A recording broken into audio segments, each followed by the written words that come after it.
हम सब की ज़िंदगी में रोज़ ही कई ऐसे मुकाम आते हैं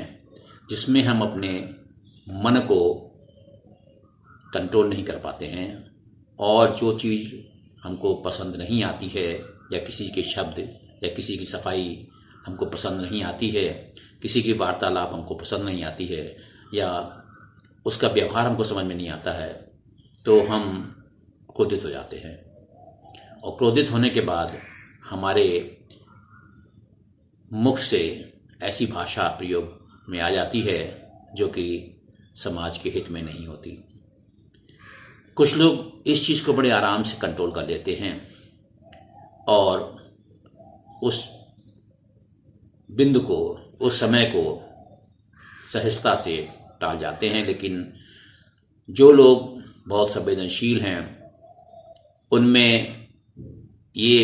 विचार मन में है कि मैं तो सीधी सी बात कर रहा हूँ, इस व्यक्ति का व्यवहार कितना गलत है। तो दो ऑप्शन होते हैं, या तो आप उससे लड़ने लगेंगे या उस यथास्थिति को टाल जाएंगे। इसे कहते हैं फाइट और फ्लाइट। अगर आप इन दोनों परिस्थितियों से भी कंप्रोमाइज कर गए तो आपके मन में एक टेंशन रहेगा और ये टेंशन आप भूल नहीं पाएंगे। ये विचार बेर बेर आपके मन में स्ट्राइक करेगा कि देखिए उसने ऐसा कह दिया और हम टॉलरेट कर गए, लेकिन समय आएगा, अभी तो उसने अपनी सत्ता का या अपनी पोजीशन का फ़ायदा उठाया है, लेकिन हमको आगे इसको सबक सिखाना है। ये प्रवृत्ति गलत है। इन बिंदुओं पर अगर आप सहजता से विचार करें तो आप इन चीज़ों को बड़े आराम से टाल सकते हैं। पहली बात तो ये है कि मनुष्य ने जो कुछ भी पाया है वो ईश्वर की देन है और ईश्वर ने सबका स्वभाव और प्रवृत्ति अलग अलग बनाई है। आप जो सही सोच रहे हैं, आप जो सही बोल रहे हैं, दूसरा आदमी उसको सही न समझ करके किसी अन्य अर्थ में समझ रहा है और उसका बर्ताव आपकी अपेक्षा के अनुरूप नहीं है। ये एक स्वाभाविक प्रक्रिया है। लेकिन आप ये भी मान के चलिए कि मनुष्य विवेकशील प्राणी है, उसको भी पता है कि हम जो कर रहे हैं वो अच्छा है या बुरा है, लेकिन वो आवेश में आकर के इतना क्रोधित हो जाता है और उसमें इतना स्ट्रेस हार्मोन बन जाता है, कार्टिसोल हार्मोन बन जाता है, जिससे कि वो तो दुखी होता ही है, आपको भी दुखी कर दिया उसने। और जब स्ट्रेस हार्मोन बनता है, बॉडी स्ट्रेस में आ जाता है, मानसिक तनाव आ जाता है, तो अनेक शारीरिक और व्यवहारिक व्याधियाँ उत्पन्न हो जाती हैं।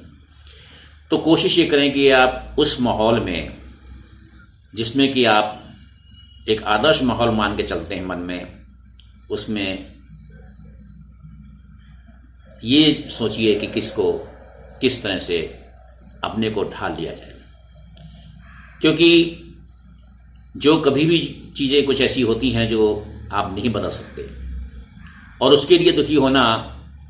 आपके स्वास्थ्य के लिए हितकर नहीं है, समाज के लिए हितकर नहीं है, परिवार के लिए हितकर नहीं है, तो उससे आप सहना सीखें और ऐसा कोई काम ना करें जिसमें कि जब आप वो स्थिति निकल जाए और आपको परेशानियां हो जाएं और आप बाद में पछतावा करें कि अरे हमको उस समय कंट्रोल कर लेना चाहिए था, ऐसा नहीं करना चाहिए था। तो आप ये भी समझें कि दूसरा व्यक्ति जो आपसे व्यवहार कर रहा है, अगर उसकी जगह आप होते तो आप कैसा व्यवहार करते। क्योंकि समय और हालात के अनुसार अपने को ढालना ही सही है। और अगर आप उस व्यक्ति से उस समय, जैसे ऑफिस में अक्सर होता है कि लोग